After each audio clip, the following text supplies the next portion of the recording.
पार्वती ने पूछा कि आप मुझे मृत्यु से पूर्णतः मुक्त होने की क्रिया सिखाएं। तो उन्होंने कहा कि अच्छी बात है, अगर तुम जिद कर रही हो तो मैं तुम्हें उन मंत्रों को स्पष्ट करता हूं जिन मंत्रों के माध्यम से पांचों क्रियाएं होती हैं। और मैं पांचों क्रिया मैंने पत्रिका में लिखी है, या पीछे के पेज में लिखी है कि मैं 5 साधनाएं करवाऊंगा। भगवान शिव के प्रत्यक्ष दर्शन, कुबेर साधना, शिव सायुज्य साधना, अमृत्यु साधना, रोग मुक्ति साधना। क्योंकि व्यक्ति को इसी में और चाहिए क्या? वो जो रोगी है आप उसको पूछिए तुम्हें जिंदगी में सबसे ज्यादा क्या जरूरी है, वो कहेगा कि सारा घर लुट जाए तो मेरी तबीयत ठीक हो जाए, बस खत्म। जो निर्धन है उसको मालूम है पैसे का मूल्य क्या है, अमीर को मालूम नहीं हो सकता। इसलिए कुबेर साधना भी उतनी जरूरी है। और अमृत्यु साधना हम जब तक चाहे जीवित रहें इस शरीर में, चाहे सिद्धाश्रम में, उससे बड़ा सौभाग्य, उससे बड़ा आनंददायक दृश्य कुछ नहीं हो सकता। जब पार्वती ने बहुत जिद की तो भगवान शिव ने डमरू बजाया जोर से। डमरू इसलिए कि केवल यह बात मैं पार्वती को सुनाना चाहता हूं, पार्वती के अलावा यहां पर कोई मनुष्य, कोई पुरुष, कोई स्त्री, कोई पशु, कोई पक्षी, कोई कीट पतंग कोई रहे नहीं और कोई नहीं सुने, क्योंकि गोपनीय विद्या है। और उसी अमरनाथ में एक कबूतर और कबूतरी बैठे हुए थे, डमरू बजाए। डमरू बजाने पर सारे पशु पक्षी कीट पतंग तो उड़ गए, वो कबूतर भी उड़ गया, कबूतरी भी उड़ गई। 12 मील 12 कोस तक कोई भी जलचर या पशु या पक्षी या मनुष्य या स्त्री कोई नहीं। उस कबूतरी ने एक अंडा दिया था, उसी समय अंडा दिया ही था, अंडा पड़ा था। 5-7 मिनट बीते, जब शिव ने देखा कि अब कोई नहीं है तो पार्वती का सुन, अब मैं तुम्हें इन 5 साधनाओं की, जिन साधनाओं के माध्यम से पूरे संसार में सुख मिल सकता है, मनुष्य की इच्छा ही यही है। जो मनुष्य सामान्य व्यक्ति है वो स्वास्थ्य को चाहेगा, फिर थोड़ा ऊंचा उठेगा तो धन को चाहेगा, फिर ऊंचा उठेगा तो पूर्ण ग्रस्त सुख चाहेगा, फिर ऊंचा उठेगा तो अपने ज्ञान का प्रकाश चाहेगा, और फिर ऊंचा उठेगा तो अमृत्यु को चाहेगा, 5 क्रियाओं को चाहेगा। तो मैं तुम्हें अमृतत्व होने का मंत्र क्रिया समझा रहा हूं। उसी समय अंडा फूट गया, उसमें से बच्चा निकल गया। भगवान शिव सुनाने लगे। एक आदमी कहता है, दूसरा हां भरता है, क्या ऐसा किया? उसने कहा हूं। फिर मैं ऐसा कर दिया है, तुमने सुना? उसने कहा हूं। तो महादेव कहते रहे, पार्वती सुनती रही। अमर कथा, अमर तत्व कथा, या वे मंत्र या वो साधना विधि। कथा का मतलब वह साधना विधि, कथा का मतलब कथ्य, जो कहा उसको कथा कहते हैं। औरतों को नींद बहुत जल्दी आती है, औरतों को जिद भी बहुत अधिक होती है, औरतों को नींद भी बहुत जल्दी आती है। तुम में अगर थोड़ा भी गुण हो तो आप उनको नींद दिला सकते हैं कि अब तुम बहुत थक गई है, ऐसे आंखें भी बहुत भारी भारी लग रही हैं, तुझे कुछ पता नहीं पड़ रहा है, तो तबीयत पे इफेक्ट पड़ रहा है, और 2-3 महीनों से मैं देख रहा हूं तबीयत तेरी खराब, तुम थोड़ी रेस्ट कर ले तो फट हो जाएगी, 5 मिनट में सो जाएगी।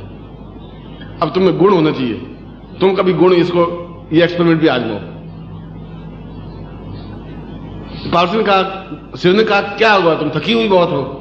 उनको नहीं, मुझे अमृतत्व सुना, ये चालाकी नहीं चलेगी, पूरी अमृतत्व मैं सुनूंगी, ये मुझे ज्ञान चेतना चाहिए। उसने कहा फिर सुन। उन सुनाने लगे, वाह वहां हूं करती रही, उसे सुनाते, वो समझाते गए। करीब आधी कथा हुई, पार्वती को नींद आ गई। नींद आ गई, भगवान शिव तो अपने भांग के पिनक में थे ही, भांग तो पिए हुई थे, आंखें बंद थी, क्योंकि चक्षुरुन्मीलितम ये ना। और उसने कहा कि उसके बाद में रीम बीज का हुंकार की दुनिया आती रही, वो कबूतर बैठा हूं करता रहा। और उसने कहा कि फिर रीम को इस ढंग से उच्चारण करना चाहिए, वहां से आई हूं। शिव जी ने कहा कि सुन रही है। फिर उसने पूरी बात सुनाते सुनाते सुनाते सुनाते पूरी विधि सुनाई कि इस ढंग से, इन 5 विधियों से, ये 5 बीज मंत्र हैं, ये 5 बीज मंत्रों की साधना ये है। इन साधनाओं के माध्यम से निश्चय ही वह मेरे दर्शन कर सकता है। पापी से पापी, पाखंडी से पाखंडी, ढोंगी व्यक्ति और ढोंग करता हुआ भी मुझसे दर्शन कर सकता है।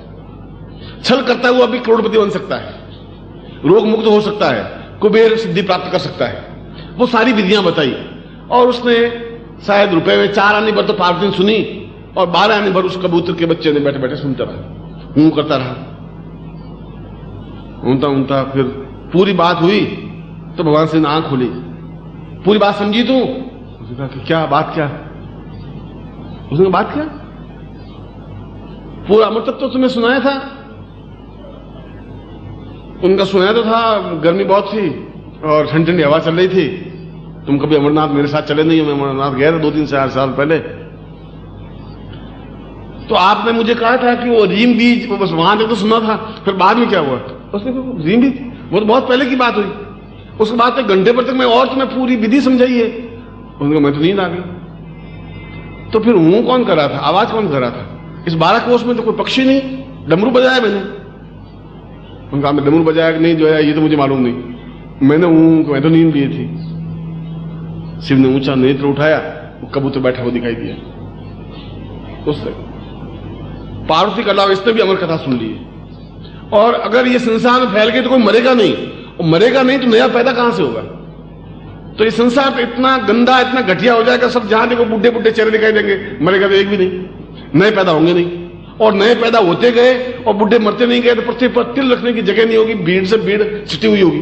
पुराना मरेगा तो नया पैदा होगा, न पेड़ कोई खत्म होगा, न नया पौधा पैदा होगा, न कोई मनुष्य खत्म होगा। ये तो सारा संसार अपने आप में बहुत दुर्बल और खांसने वाला और मतलब दुखी और पीड़ित और परेशान और कुछ होगा ही नहीं। उसने त्रिशूल फेंका जोर से उस कबूतर को मारने के लिए। कबूतर आगे उड़ा, पीछे पीछे त्रिशूल। ये मैं बिल्कुल शिव पुराण की कथा कह रहा हूं। वहां पुरुष की पत्नी बैठी बैठी जल चढ़ा रही थी, भगवान सूर्य को अर्घ्य दे रही थी, और उसने उबासी ली और कबूतर ने देखा कि अब त्रिशूल तो मुझे मारेगा ही, उसके मुंह के अंदर घुस गया, पत्नी के, ऋषि पत्नी के। भगवान शिव उस स्त्री को तो मार नहीं सकते, त्रिशूल रुक गया। भगवान शिव भी त्रिशूल के पीछे पीछे आए। उसने कहा कि मेरा शत्रु तुम्हारे घर में है, उसको बाहर निकाल, मुझे उसको समाप्त करना बहुत ज्यादा जरूरी है। अगर नहीं तो ये सारी सृष्टि का, ब्रह्मा ने सृष्टि निर्माण की, ब्रह्मा ने सृष्टि विध्वंस की। अगर संहार होगा नहीं तो सृष्टि का निर्माण नहीं होगा। आज 1 अरब जनसंख्या है, और अगर 1 अरब जनसंख्या और पैदा हो गई तो वो भी 1 अरब, ये भी 2 अरब पैदा हो गई, फिर 2 से 4 अरब, 6 अरब, 8 अरब, 40 अरब, मरेगी एक भी नहीं, तो वो पृथ्वी टिकेगी कहां, खिलाएंगे कहां, रहेगा क्या? जब विनाश नहीं होगा तो सृजन कहां से होगा? और इसके बाद तो ये तो सारी बात फैल जाएगी। उसने कहा कि मैंने तपस्या की है, मैं ऋषि पत्नी हूं, और तुम्हारा शत्रु अब मेरे पेट में। जब पेट से बाहर निकले तो मार देना, या तो तुम मुझे मारो, स्त्री को मार दो, मैं खड़ी हूं, तुम त्रिशूल से मुझे मार सकते हो। उसने कहा मैं स्त्री को तो मार नहीं सकता, नहीं मार सकते। जब संतान उत्पन्न हो, शत्रु तो तुम्हारा वो है, जब पैदा हो तो मार देना। उनका मैं घर के बाहर बैठा रहूंगा, कोई भरोसा नहीं कब पैदा हो, कब निकल जाए, कोई 9 महीने का गर्भ हो, 5 महीने का गर्भ से निकल जाए, मैं यहीं दूनी लगाऊंगा। उसने कहा वो आपकी इच्छा है। भगवान शिव ने वहीं दूनी लगाई, बैठ गए। 9 महीने बीत गए, 10 महीने बीत गए, 11 महीने, 12 महीने, 13 महीने, 14 महीने। पहले तो पत्नियां, स्त्रियां 21 महीने का गर्भ धारण करती थी। 15 महीने में उसने पूछा उस अंदर बच्चे को कि तुझे कोई कष्ट? उसने कहा माता जी बहुत आराम से बैठा हूं, बाहर निकलूंगा तो ये शिव जी मार देंगे। अंदर तुम्हें कोई तकलीफ हो रही है तो बाहर निकल जाऊं, ये मुझे मार नहीं सकता, क्योंकि अमर कथा मैंने पूरी सुन ली है। अब मैंने सुन ली तो फिर मैं मर नहीं सकता, ये गारंटी है। इनका त्रिशूल मेरा कुछ बिगाड़ेगा नहीं, आप चिंता मत करिए, आपको कष्ट नहीं होना चाहिए। मुझे क्या कष्ट, तुम बैठा रहे अंदर बस। भगवान शिव के रोज दर्शन होते हैं, इस बहाने रोज सुबह दर्शन करती हूँ, सुबह शाम को दर्शन करती हूँ। पहले रोज पूजा अर्चना करनी पड़ती थी, बहुत ठीक बैठा, तुम भी अंदर अच्छा बैठा है। पूरे 6 साल तक अंदर बैठा रहा। भगवान शिव ने कहा शत्रु को बाहर निकाल। उसने कहा कि मैं तो अब निकालने वाली कौन होती है, तो ब्रह्मा का नियंता है, ब्रह्मा जब चाहेगा जब ऐसा होगा। मगर अगर वो निकल भी गया तो क्या तुम उसको मार सकते हो? उसने अमर कथा सुन ली है। उसने कहा ये बात तो सही है, त्रिशूल का कुछ अहित तो कर नहीं सकता, फिर तुम अपना टाइम बर्बाद क्यों कर रहे हो? फिर यहाँ दूनी लगाए हुए मेरे घर के आगे आग फैला दिए, ये भूतगढ़ घूम रहे हैं, नाच रहे हैं, न कोई सारा मिलने अंदर आ सकता है, न अंदर का कोई बाहर जा सकता है। तुम यहाँ झंडा गाड़े हो बैठे हो, ये 6 साल की सजा हमें क्यों दी है? सुखदेव को कहा तुम बाहर चल। सुखदेव, सुख माने तोता, इसलिए उसका नाम सुखदेव पड़ा। देव मान देवता, सुख माने तोता।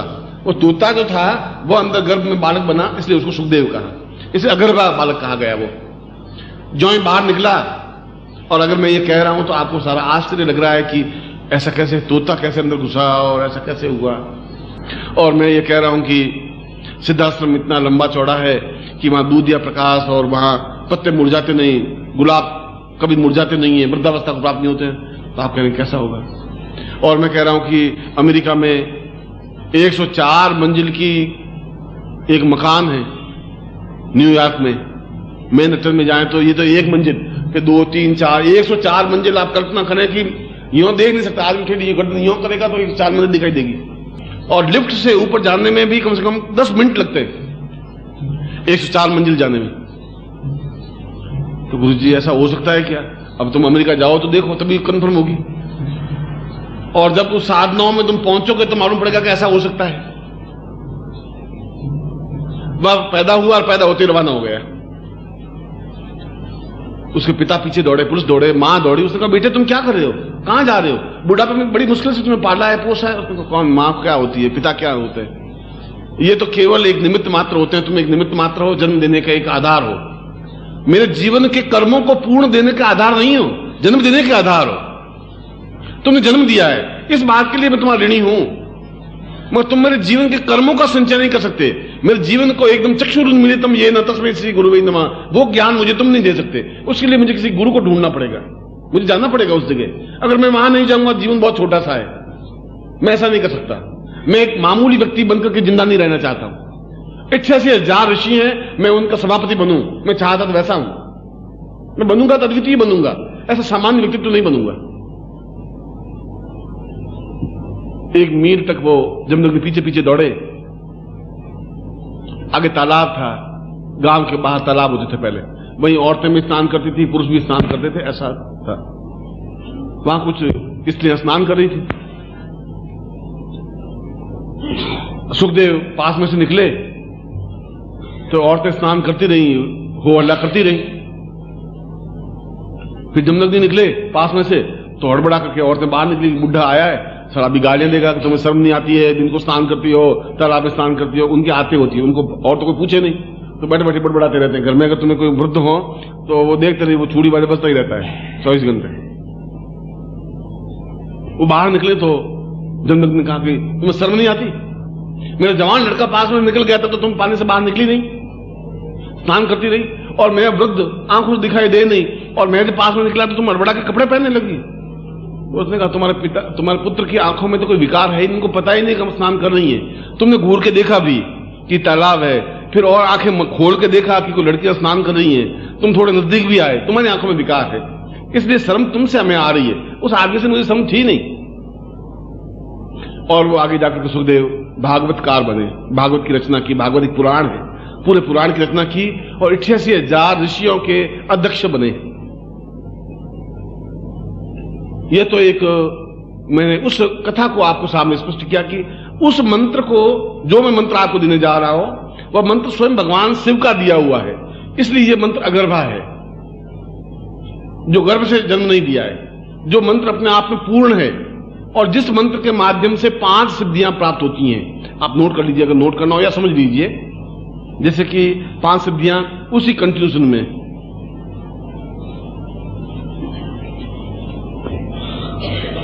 सबसे पहले तो कुबेर सिद्धि मंत्र,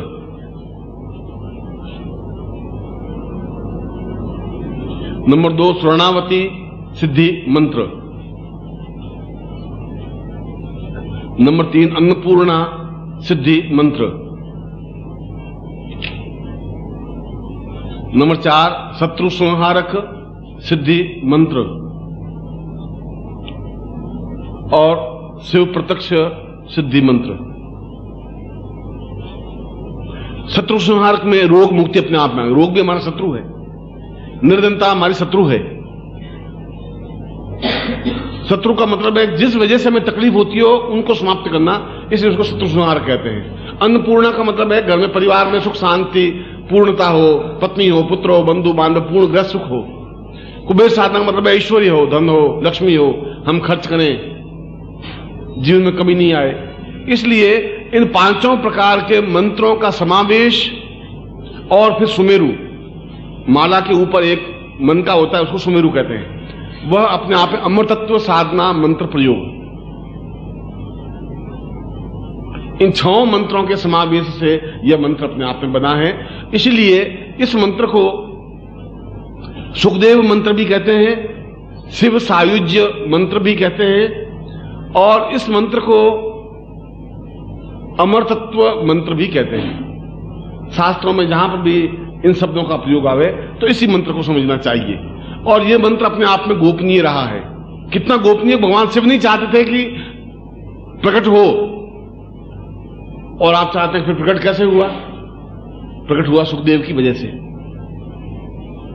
28,000 ऋषियों ने, जब सारा ऋषियों का सम्मेलन हुआ नैमिषारण्य में, नैमिषारण्य आपने अभी देखा हो कभी, तो लखनऊ से अगर जाएं तो आगे नैमिषारण्य स्थान है। लखनऊ 100, 150, 200 किलोमीटर होगा अंदाजा। लखनऊ से मुरादाबाद आए तो बीच में नैमिषारण्य आता है, इतना मुझे ध्यान है। वहां पर 28,000 ऋषि इकट्ठे हुए तो पिता भी खड़े और सुखदेव भी खड़े। सुखदेव को अध्यक्ष बनाया, मंच पे बिठाया। पिता नीचे बैठे, जैसे आप लोग बैठे हैं वैसे बैठे। ऋषियों ने कहा यह गलत परंपरा है, यह गलत तरीका है। पिता नीचे बैठे और पुत्र ऊपर बैठे, यह उचित नहीं है। पुरुष ने कहा नहीं, आयु वृद्धोपि न वृद्ध, ज्ञान वृद्धोपि वृद्ध। आयु से कोई वृद्ध नहीं होता, ज्ञान से जो बड़ा है वह उसी ऊंचाई पर बैठेगा।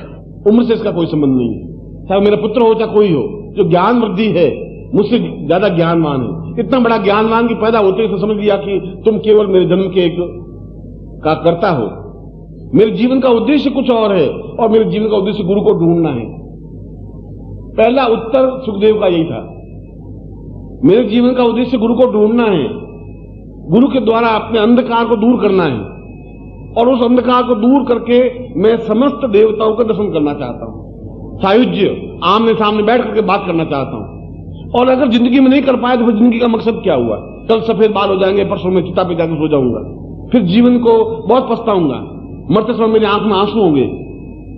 बच्चे सोच रहे होंगे कि शायद हमसे प्यार है इसलिए आंख में आंसू है। पत्नी सोच रही होगी कि मैं अब अकेली रहेगी इसलिए आंख में आंसू है। वो अंदर घूम रहा है कि मैं जिंदगी में, मुझे गुरुजी सही कह रहे थे, प्रवचन कह रहे तुम्हें ऐसा करना, मैं कर नहीं पाया, अब पछता रहा हूं। आंख में आंसू उस वजह से होगा। ये मंत्र मैं पहले आपको दीक्षा दूंगा, जो लोग दीक्षा देने वाले, फिर मैं इस मंत्र को दूंगा। और इस मंत्र का आपको जाप करना है 21 माला मंत्र जाप। यदि 21 माला यहां मंत्र जाप नहीं कर सकें पूरी आप, तो 11 माला मंत्र जाप करने। करीब 4:30 बजे 5 बजे आपकी आरती होगी यहां पर भगवान शिव की, और उसके बाद में घर पे जाके बाकी कर सकते हैं। और यहां पे 21 माला छोटा मंत्र है। और कभी बिहारी ने कहा है, सतसैया के दोहरा जो नाविक के तीर, देखत में छोटे लगे घाव करे गंभीर। छोटे से तीर होते हैं, घाव बहुत गंभीर करते हैं। हाथी जैसे बहुत व्यक्ति को इतना सा लोहे का अंकुश कंट्रोल में कर लेता है। मंत्र छोटा या बड़ा ये महत्वपूर्ण नहीं रखता, मंत्र अपने आप में किसने दिया है ये बहुत महत्वपूर्ण है। हमेशा इस बात को ध्यान रखिए। मंत्र लक्ष्मी का मंत्र तो कोई भी साधु संन्यासी में दे देगा, कोई दे देगा, उसमें कोई विशेषता नहीं है। किसके प्राण तत्व से निकला हुआ ये मंत्र है वो अपने आप में बहुत ताकतवार है, उसकी विशेषता है, वह स्पष्ट है। इसलिए शास्त्रों में कहा गया कि उत्तम घर का आटा खाना चाहिए, रोटी खाए, उत्तम घर से अनाज लेके खाना चाहिए, और उत्तम गुरु से ही उस मंत्र को लेना चाहिए। मंत्र तो किताब में लिखा हुआ है, मैं कल पत्रिका में छाप दूंगा, तुम मंत्र ले लेना, यहां आने की जरूरत ही नहीं। पर मंत्र किस प्राण चेतना से लिया हुआ है यह अपने आप में बहुत ज्यादा विशेषता है। और वह मंत्र मैं आपको लिखवाऊंगा, आपके पास मंत्र यंत्र होगा, उस यंत्र को अपने सामने रखें और उसके बाद में उस माला से मंत्र जाप करें। और इस मंत्र को आपको घर पर भी करना चाहिए। यह मंत्र अपने आप में समस्त सिद्धियों का स्वामी है। मगर गुरुजी आप कई मंत्र बताएं पर होता नहीं है, यह आपका प्रश्न है जिसका उत्तर अब मैं दे रहा हूं। तुम्हारा प्रश्न तो यही है कि गुरुजी ऐसे पहले मैं साधना में आया गुरुजी, मगर लक्ष्मी मंत्र जाप किया, 1.25 लाख किया, हुआ नहीं गुरुजी। और गुरुजी आपको भी बता रहा हूं कि आपके अंदर जो अंधकार उसको दूर कर लीजिए तो जरूर सिद्धि मिल जाएगी। उस अंधकार में छल झूठ कपट ज्यादा भरा हुआ है। अब उसमें मैं मंत्र डालता हूं, उसमें घुसने की जगह ही नहीं है, ठसाठस भरा हुआ है अंदर। आपके मन में तो इतना अधिक भरा हुआ है कि मैंने कोशिश की उस मंत्र को डालने की, वो धक्के खाके वापिस आया। मैंने कहा क्या हुआ? उनका उसमें तो सुई जाने की भी जगह नहीं है, अहम भरा हुआ है, छल झूठ कपट असत्य भयंकर भरा हुआ है। मैंने बहुत कुछ धक्का मुक्की बहुत की भी कि शायद घुसूं, वापिस आ गए। अब थोड़ा सा उसको खाली करो मन को। इसलिए मैं कह रहा हूं जो गुरु के पास जाए तो अपने जो भी कमियां घटनाएं बता दीजिए। गुरु जी मैं ऐसा है, ये गलती हो गई, ये झूठ हो गई, जेब में तुम्हारे 525 रुपए हैं। गुरु जी मैं बिल्कुल बिल्कुल आपकी सौगंध खा के कह रहा हूं कि मेरे पास 100 रुपए हैं, मैं भिजवा दूंगा गुरु जी। और मैंने सोचा भिजवाना तो है अपन को, अपन को भिजवाना है नहीं, 100 रुपए में काम चल जाएगा। अभी गुरु जी छोड़ेंगे नहीं तो अपन तो अभी सीधी चल। अब इतना तो गुरु जी जानते हैं क्या है क्या नहीं है, मगर तुम्हारी उस और इतनी सफाई से आप बोलते हैं कि मैं सोचता हूं क्या कमाल है। मुझे खुद शिष्य प्राप्त करके 4-6 महीने अभ्यास करूं तो शायद मैं कुछ सीख सकूं। इतनी सफाई से तो मैं उत्तर ही नहीं दे सकता। एक जगह पूरे संसार में एक जगह ऐसी रखो जहां झूठ नहीं बोलेंगे कि गुरु जी मेरे पास 500 रुपए में दूंगा नहीं आपको, मैं साधना में बैठना चाहता हूं। मैं नहीं दे सकता, मेरे संभव नहीं है, पर साधना में जरूर बैठूंगा। मैं आपका पुत्र हूं, ये जिद करूंगा, ये मैं करूंगा। ऐसा करिए आप। मैं ऐसा चाहता हूं गुरुजी कि मैं 5 दिन यहां रहूंगा, मैं होटल में नहीं रहूंगा, आपके यहां भोजन करूंगा, आपके यहां रहूंगा। मैं आपका पुत्र हूं, मैं ऐसा करना चाहता हूं। आप कहो तो आ जाऊं, आप कहो नहीं आऊं, आपकी आज्ञा क्या है गुरुजी, आप जैसा कहो। और मैं यहां 5 दिन रह तो जाऊंगा, पर गुरुजी मेरे पास 23 रुपए है गुरुजी, बट टिकट के लगते 40 रुपए। अब 17 रुपए आप मुझे दे दीजिए गुरुजी, लखनऊ पहुंच के मैं सब कुछ कर दूंगा गुरुजी। अब तुम्हारे पास 500 रुपए पड़े हैं, अब 17 रुपए गुरुजी से और लेना तुम्हें जरूरी है।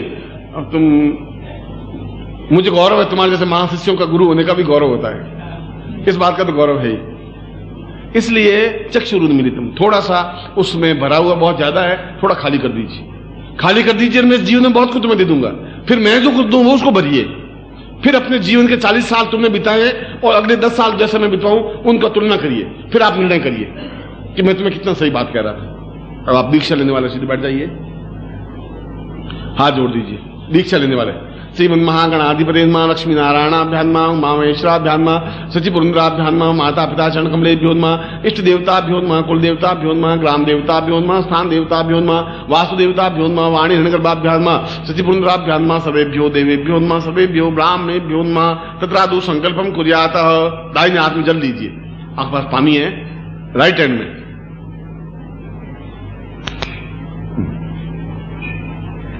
राइट हैंड का मतलब जीवन हाथ, उधर का हाथ। और तुम्हें अपना गोत्र याद होना चाहिए, और गोत्र याद नहीं हो भारद्वाज गोत्र, यानी तुम किस ऋषि की संतान हो, गोत्र का मतलब ये। ओम विष्णु बात पर से बरखंडे जमुदीपे शालिमान साके बौद्धावतारे समस्या समुद्र को समता 2000 श्रावण मासे सुबह भविष्यायाम कृष्ण चित्रे रविवासे प्राप्त प्राप्तम प्राप्त लक्ष्मण सरकार संहारम सकल मनकामना सिद्धतम लोके वासे भाया राजद्वारे सर्वत्र राजस्व विजय लाभादि प्राप्त सभा पुत्रस्य सुमानस्य अखिल कुटुंब सदस्य सबसो समस्त भय पीड़ा मृत्यु पर द्वारा आयु आरोग्य धात था अमुक गोत्रोत्पन्नो, हम अपना गोत्र बोलिए, अमुक शर्मा हम अपना नाम बोलिए। त्वाम शिशित्वम धारयामि मम प्राण चक्षु श्रोत घ्राण जिह्वा देह रोम प्रतिरोम त्वाम चरणे समर्पयामि त्वाम आज्ञाम परिपालय त्वाम चित्ते मम चित्ते त्वम देह मम देह त्वम प्राण मम प्राण ताम पुरुषो निखिलेश्वरानंदान्ति नाम सीमानि ताम पुरुषा ताम शिव सायुज सिद्धि प्राप्ता निमित्तम सप्रत्यक्ष दर्शनाय समस्त सिद्धि प्राप्ता निमित्तम ताम संकल्पम कुर्यात पूर्तभ्यम संपर्देहि। छोड़ दीजिए जमीन पर। सदा संजीवे सदा गुणयाम सदा सतम पब्रपाम सुभ्यम संपर्देहि। नारियल को अपने हाथ में ले लीजिए।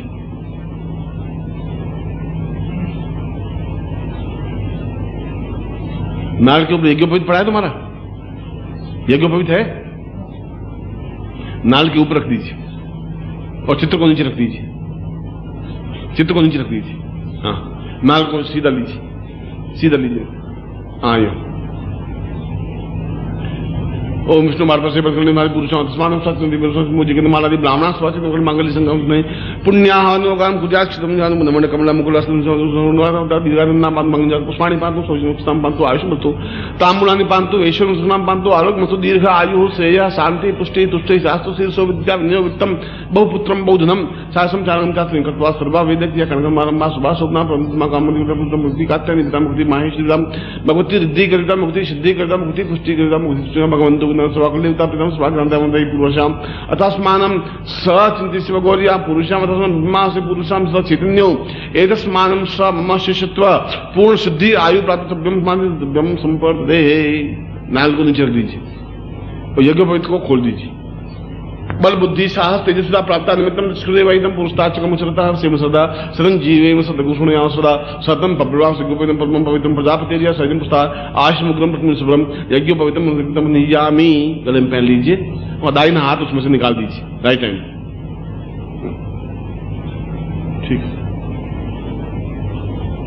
ठीक है, बिल्कुल ठीक है। अगर किसी के पहले पहना हुआ है अगर तो उतार दीजिए, नहीं पहना हुआ तो कोई बात नहीं। एतावत् प्रतिम ब्रह्मत्वं धातुं मया जीर्णत्यात् परित्याग हो गति सूत्र यथासकं तस्मृति वर्धि गुरुमंत्रं दद्यात्। अब दाहिना हाथ सिर के ऊपर रखिए, बायां हाथ वक्षस्थल पर। बोलो ओम परम तत्वाय नारायणाय गुरुभ्यो नमः।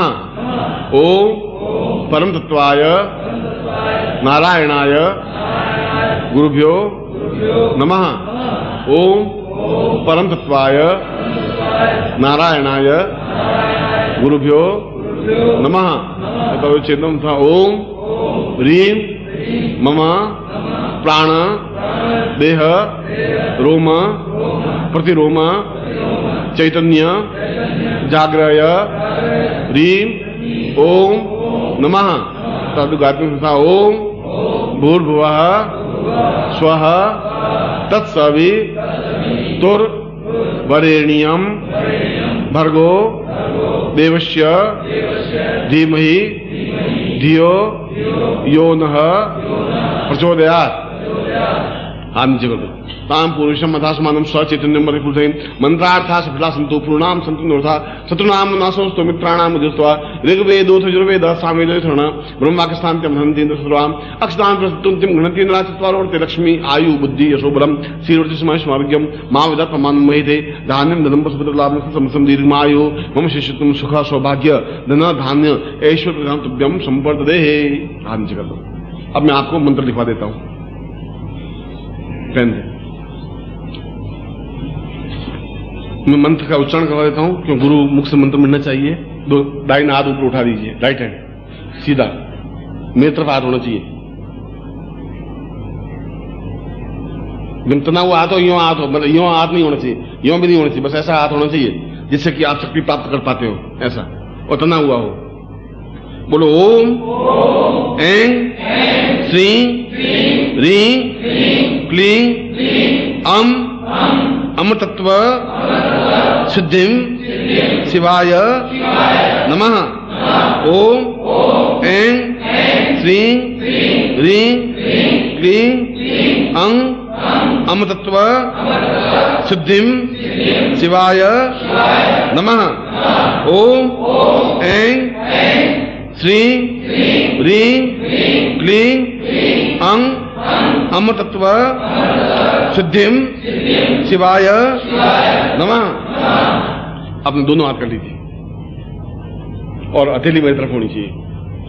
ताम पुरुषांतस्मानम सचैतन्यम पूर्ण सिद्धिर्भवति वा पुरुषांतस्मानम सचैतन्यम परिपूर्णता मुक्षा पुरुषा अमुक गोत्रेभ्यो। अपना अपना गोत्र बोलिए सभी। अमुक शर्मा हम अपना अपना नाम बोलिए। तो आम गुरुत्व साम नान सीमानी तो निक्षरानंदांति पूर्ण सिद्धि शिव साहित्य कुबेर साधनाम ऐश्वर्य साधना अन्नपूर्णा साधनाम लक्ष्मी साधनाम शिव साहित्य साधनाम अमृतत्व साधनाम पूर्ण सिद्धि ताम पूर्ण भाग भवेत साम ऐश्वर्यंति पूर्ण आशीर्वादाता कम पुरुषा माम तुभ्यम संपर्दे। आज जोड़ दीजिए। गुरु ब्रह्मा गुरु विष्णु गुरुदेवो महेश्वरा गुरु साक्षात पर ब्रह्मा तस्मै श्री गुरु चरण कमलेभ्यो नमः। ध्यान मूलम गुरु मूर्ति पूजा मूलम गुरु पदम मंत्र मूलम गुरु वाक्य मोक्ष मूलम गुरु कृपा मूकं करोति वाचालम पंगु लंघयते गिरिम यस्पातम वंदे परमानंद माधवम गुरुशनेभ्यो समर्पयामि।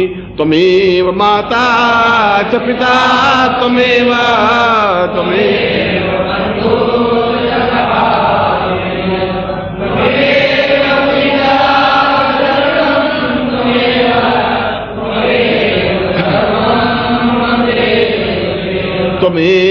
माता च पिता त्वमेव बन्धु च सखा त्वमेव विद्या।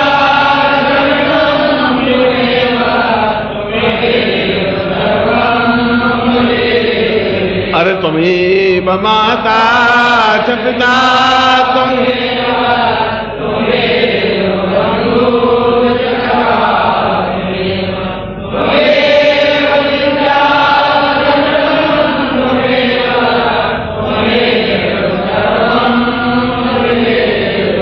अनयाम पूज्याम सांगाय सपरिवार सायुधाय शक्तिकाय मम समस्त शिष्यम पूर्ण सिद्धि वाभूति प्राण तत्व सापुत्रभ्यम संपर्दे। आप सब लोग यहाँ आए, मुझे बहुत प्रसन्नता हुई है। मैं आपको हृदय से आशीर्वाद देता हूँ कि आपको सिद्धि मिले, सफलता मिले और आप अपने मन से पूर्ण प्राण तत्व से मंत्र चेतना जागृत करें। शरीर तो राजस्थानी का है, शेखावाटी का है। शेखावाटी एक इलाका है जयपुर के आसपास का, और वहाँ की आवाज बोली बड़ी मीठी है। मतलब वो मन से कविताएं जोड़ते रहते हैं, गीत जोड़ते रहते हैं। और चाहे कोई साधु सन्यासी साधना कर रहा हो, वहां सिद्ध योगा झील के पास बैठ करके और मार धमाधम वो भजन सुनाना कर देगा, उनकी समाधि टूट जाएगी। वो कहते तुम क्या कर रहे हो, वो सुने ही नहीं, वो अपना भजन सुनाते रहे। उसने कहा तुम ये क्या कर रहे हो, मैं समझती वो तो अपने 2-2.5 घंटे, उनका मैं 2-3 घंटे गाता नहीं हूँ तो मुझे रोटी नहीं पचती है, इसलिए मुझे गाना जरूरी हो जाता है। तो वैसा ही आवाज, वैसी मधुरता, मैं सोचता हूँ कि कभी जिंदगी में प्रभु क्षण दें तो भूमो भाई को वहां ले जाकर सिद्ध योगा झील के पास, उसके पास बिठाएं, भाई अब तुम बराबर कंपटीशन कर तो अच्छा रहेगा। और आप लोगों को भी मेरा कोई प्रवचन नहीं है, और मैं कभी अपने शिष्यों को प्रवचन करता ही नहीं। प्रवचन का मतलब तो ये होता है कि दूसरों को वचन करने की क्रिया को प्रवचन कहते हैं। अभी तो स्ववचन भी नहीं हुआ है, प्रवचन तो दूसरे की चीज है। प्रवचन तो किसी को कुछ कहें, गाली दें, वो प्रवचन शब्द होता है। दूसरों के लिए कहे हुए शब्द, मैं तुमको कहूं, तीसरे आदमी के लिए कहूं, वो परवचन है, वो तुम वचन है, ये आत्मवचन है, वो परवचन है। मैं तो तुम्हें बात कर रहा हूं, और तुम्हें बात करने के पीछे मेरा मकसद ये है कि तुलसीदास ने कहा है कि एक घड़ी आदि में पुनियाद तुलसी संगत साधु की। अगर एक घड़ी और तुमने मान लो इतनी दूर से आए और इतनी दूर जाओगे, मगर उसको तुम समय में नहीं आंक सकते। समय में तुम्हारा आंकोगे तो तुम उसका मूल्य नहीं आंक सकते। गुरु के चरणों में तो केवल 5 मिनट भी तुम्हें मिल जाए, 4 दिन की यात्रा करने और 4 दिन की यात्रा वापस जाने पर, इस पूरे 8 दिन की अवधि में अगर आधे घंटे भी गुरु मिल जाए तो न मालूम किस समय कौन सा खटका स्विच दब जाएगा और सारी रोशनी हो जाएगी, कुछ कह नहीं सकते। पूरे जोधपुर का बिजली घर में अगर आप जाएं, मेन बिजली घर में एक स्विच है, एक स्विच को दबाते ही पूरे शहर में रोशनी लग जाती है, रोड लाइट्स वगैरह पूरी लग जाती है। और वो एक ही आदमी 1 मिनट में पूरी स्विच लाइट लगा सकता है पूरे शहर को, और पूरे शहर को अंधेरे में डुबो सकता है। न मालूम तक कब तुम्हारा स्विच दब जाए, तुम मैं स्विच दबाने के तैयार हूं, तुम मिलो ही नहीं, तो बहुत मुश्किल हो जाएगी। इसलिए जब भी आवाज दूं या नहीं दूं तो मैं दौड़ करके आना ही है। और ये बात भी डेफिनेटली है कि तुम अपने परिवार के हिसाब किताब को टटोल लो। तुम्हारे दादा परदादा जितने भी पिता जो भी वृद्ध गुजरे हैं, वो अपने साथ कोई रुपयों का कफन ओढ़ के गए नहीं। अगर रुपयों का कफन ओढ़ के जाते तो बिड़ला जी फिर 1-1 हजार रुपए के नोट का कफन बनाते, बहुत सुंदर 25 मीटर लंबा 25 मीटर चौड़ा ओढ़ के जाते, पर वो भी जाते नहीं। और वो भी अगर सूती कपड़ा ओढ़ के जाते हैं तो वो डोम खींच के ले जाता है, वो भी डोम ले जाने देता नहीं, ऊपर तो कुछ जाएगा नहीं। जब ऊपर जाएगा नहीं तो बेटे अपने आप कमाएंगे खाएंगे। तुम अपने जीवन को संवारो, अपना कहीं न कहीं स्विच ऑन हो जाए। मैं स्विच ऑन करने के लिए तैयार हूं, मगर मैं तुम्हारे सीने को टटोल रहा हूं, स्विच नहीं मिल रहा है। प्रॉब्लम ये है, भरा हुआ है। मैंने सुबह ही कहा कि बहुत भरा हुआ है, और मैं तुमसे बहुत ज्यादा अटैचमेंट महसूस करता हूं। मेरा तुम्हारे बीच में कोई स्वार्थ का संबंध नहीं है, और मेरे तुम्हारे बीच में अगर कुछ है तो आत्मा का संबंध है। तुम नहीं समझते कि मेरी बहुत इच्छा है तुम्हें सिद्धाश्रम ले जाने की। समय इतना कम रह गया है कि तुम समय का हिसाब नहीं लगा सकते, कब क्या घटना घट जाएगी कुछ कहा नहीं जा सकता। और मैं 2-3-4 साल से अगर तुम्हें ये कह रहा हूं तो बहुत सोच समझ के कह रहा हूं कि हमें बहुत स्पीडली तुम्हें पैर भरने पड़ेंगे, बहुत स्पीडली चलना पड़ेगा। ऐसा नहीं हो जाए कि तुम एक ज्योति पुंज से वंचित रह जाओ, ऐसा नहीं हो जाए जिंदगी में, ऐसा मत कर रहना। बहुत तुम्हें बड़ी मुश्किल से तैयार किया है मैंने, और यहां तुम आए हो, मेरे लिए तो प्रसन्नता की बात है। मगर उससे भी ज्यादा तुमने जो मंत्र जाप किया है इसका फल मिलता ही है। मगर गड़बड़ ये होती है कि मैं अगर चाहूं कि मेरे जेब में 500 रुपए हों और मेरे ऊपर 10,000 का कर्जा है, मेरी इच्छा यह है कि मेरी जेब में 500 रुपए दिखने चाहिए, मगर 10,000 का कर्जा मैं रोज अगर 100 रुपए कमाऊं भी तो भी 10,000 में से कर्जा खड़ते करते करते करते साल भर तक तो मेरे जेब में 500 रुपए होंगे नहीं इकट्ठे। इसका मतलब ये नहीं तुम साल भर कमाए नहीं है, साल भर में तुम्हें रोज मेहनत करके 100 रुपए कमाए मगर कर्जे में खत्म हो गए। पिछले जीवन के पाप और दोष और गुरु अवज्ञा, इतनी अधिक कर्जा तुम्हारे ऊपर है कि तुम जितनी मेहनत करके कमा रहे हो कर्जा तो मिट रहा है, मगर एक दिन कर्जा मिट जाएगा, 500 रुपए इकट्ठे हो जाएंगे। जिस दिन कर्जा मिट जाएगा उस दिन एकदम से स्विच ऑन हो जाएगा। बस इतनी सी देर है। अब उसमें स्पर्श से भी, गुरु का स्पर्श पा करके और गुरु के शब्द सुन करके। अभी मैं तुम्हारे यहां से जाने के बाद में पूजा स्थान में बैठा था और श्रावण का महीना चल रहा था। शिव पुराण पत्नी पढ़ रही थी, वो पूरा शिव पुराण श्रावण महीने पढ़ती है। मैं भी बैठा हुआ था पास में, वो पास में बिठा देती है, नहीं आप भी सुनो। अब सुन लेते हैं, गृहस्थ जीवन चलाना है तो बैठ कर क्या कहा, तो शिव जी ने ऐसा कहा, पार्वती को ऐसा कहा, वो सब सुनते रहे। वहां पर एक शब्द है, शिव ने कहा है कि शिवो हम शंकरो हम प्रवते वदेवम। ये कब लोग समझ पाएंगे कि गुरु ही शिव है, गुरु ही शंकर है। शिव हम का मतलब गुरु, वही गुरु है, वही शिव है। जिस दिन ये समझ जाएंगे उस दिन अंधेरा दूर छट जाएगा। मैं आज सुबह मैंने प्रवचन जो कही बात, वही आज शिव पुराण में घटना उल्लेख आ गया, मगर लोग उसको पढ़ते हैं आगे सरक जाते हैं। ये जो ग्रंथ है या मेरे जो शब्द हैं या चिंतन है, उनको एक एक अक्षर को पीने की जरूरत है। और ऐसा कहने के पीछे अब तुम से कोई स्वार्थ मुझे है नहीं, तुमसे मुझे 2 रुपए लेने नहीं, मुझे तुमसे कोई ऐसा चिंतन नहीं, मगर मैं ये कह रहा हूं तो इसलिए कि अगर मैं अपने लड़के को कहता हूं कि अगर छोटे बच्चे को कहूं कि सड़क पार करते समय ध्यान रखना, एक्सीडेंट हो जाता है, तकलीफ हो जाती है, तो तुम्हें भी कह रहा हूं कि समय बहुत कम में है और बहुत जल्दी से जल्दी तुम्हें सिद्धाश्रम चलना चाहिए। अपनी जिंदगी में देख लोगे तो अपनी जिंदगी को संवार दोगे, बस तुम्हारा कर्जा मुक्त होना चाहिए। अब तुम्हारा कर्जा इतना कम रह गया है कि तुम हताश हो गए, निराश हो गए हो कि गुरुजी इतना मेहनत किया, इतना कमाया, जेब में 500 रुपए इकट्ठे नहीं हुए गुरुजी, अब नहीं हो सकते मेरे। ऐसा नहीं है, अब तो केवल 500 रुपए कर्जा बाकी रह गया है। 500 रुपए कर्जा चुकाना है पिछले जीवन का और 500 रुपए इकट्ठे करने, अब 1000 रुपए ही है। कुल तुमने 9,000 रुपए, 9,500 रुपए कमा लिए इतने साल साधना करके, मेहनत करके, तपस्या करके। इसलिए जब भी ऐसा अवसर मिले, महीने में 2 महीने में शिविर हो, शिविर तो एक बहाना होता है गुरु और शिष्य का मिलने का, कोई अवसर, एक फंक्शन एक बहाना होता है। तुम अगर आते हो और नहीं आते हो तो तुम्हारे पैसों बचत नहीं होती है, तुम बेकार तुम सोच रहे हो, तुम पैसे नहीं कमा रहे हो। वो तो जिस दिन गुरु देना चाहेगा वो अटूट भंडार दे देगा, अपने आप दे देगा। तुम्हारे सोचने से, तुम्हारे कमाने से अगर होता तो अब तक तुम करोड़पति बन जाते, तुम्हारे कमाने से नहीं कुछ हो नहीं सकता। फिर मेरा आशीर्वाद है कि आज तुमने जो बीज मंत्र जाप किए उसका पूरा सुफल और मेरी तपस्या का अंश तुम्हें मिले और तुम्हें पूर्णता और सफलता मिले। मैं तुम्हें ऐसा ही आशीर्वाद दे रहा हूं।